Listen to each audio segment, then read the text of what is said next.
الحمد لله رب العالمين، حمدا كثيرا طيبا مباركا فيه كما يحب ربنا ويرضى. وأشهد أن لا إله إلا الله وحده لا شريك له، له الحمد في الآخرة والأولى.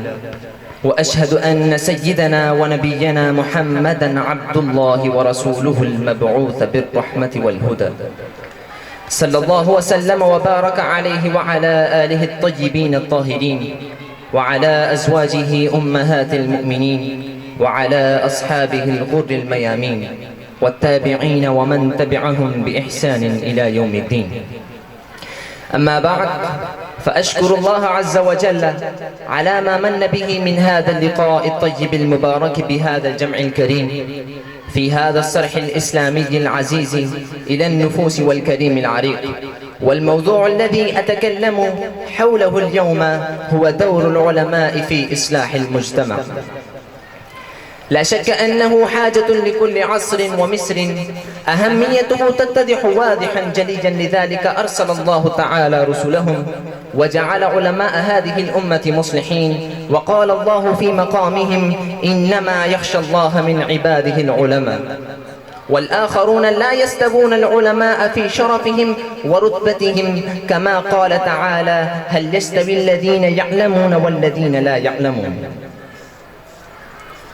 لا جرم أن العلماء هم طليعة صلاح الأمة ومبتدأ هداياتها ودليلها إلى طريق الله الذي هو طريق العز والنصر والتمكين وطريق الفوز في الدنيا والآخرة. وهم للناس كما الشمس للأرض، يذكرونهم حين ينسون وينبهونهم حين يغفلون، ويقومون مسيرتهم حين ينحرفون، يوجهونهم ينصحونهم يبصرونهم بشتى الوسائل والأساليب المشروعة السمعية والمرئية والمكتوبة. ودور العلماء يزداد أهمية وآثرا في حياة الناس وقت الأزمات والشدائد والفتن، إذ حينها يلتمس الحيار ما يثبتهم، ويبحث الخائفون والقلقون عمن يذكرهم بمعية الله تعالى والثقة به سبحانه. فما موقع العلماء المصلحين في الأحداث، وما جهودهم في دفع البلاء؟ كيف يكون خطابهم الدعوي وما إسهاماتهم الإيجابية حين تقع الفتن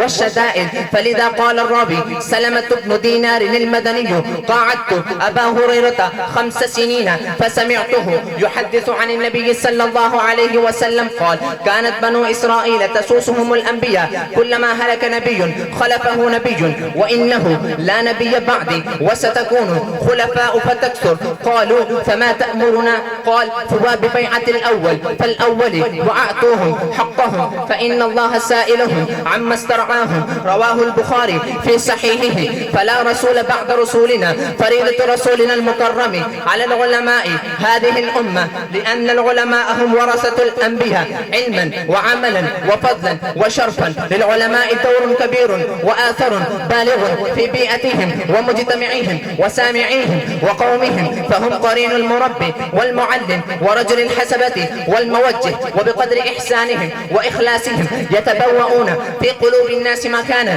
ويدع الله لهم قبولا قل أن يزاحمهم فيه أصحاب وجاهات، ولا يدانيهم فيه ذو مقامات. ومرد ذلك إلى الإخلاص أولا، وتوفيق الله سبحانه وتعالى أيضا، ثم إلى حسن الإجادة وجودة الإفادة والقدرة على التأثير المكسوب بلباس التقوى، والمدثرون بدثار الإخلاص والورع.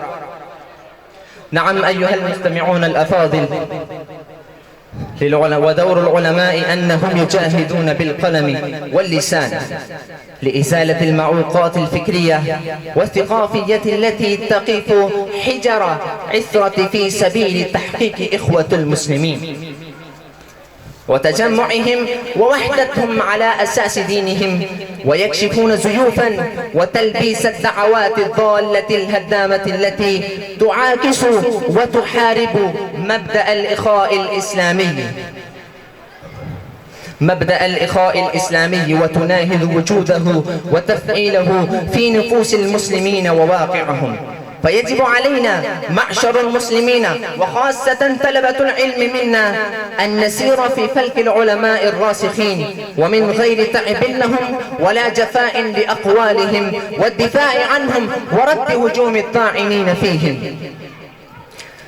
دور العلماء أنهم يجاهدون بالقلم واللسان. دور العلماء عظيم جدا يتبين من مراجعة تاريخ حياة أهل العلم مثل الشيخ شاه ولي الله المحدث دهلوي وأبنائهم، والشيخ إسماعيل الشهيد، والشيخ قاسم نانوتوي، والشيخ السعيد أبو الحسن على الندوي، والشيخ إلياس كاندلوي، والشيخ مفتي رشيد أحمد جنجوهي، والشيخ زكريا الكاندلوي رحمهم الله جميعا، والشيخ مفتي محمد تقي العثماني، وجميع علماء العصر دامت قيودهم. صلاح الأمة يقوم على صلاح أهل العلم. اللهم وفقنا لما ترضى به ويرضى به ورسولك الكريم. والسلام عليكم ورحمة الله وبركاته.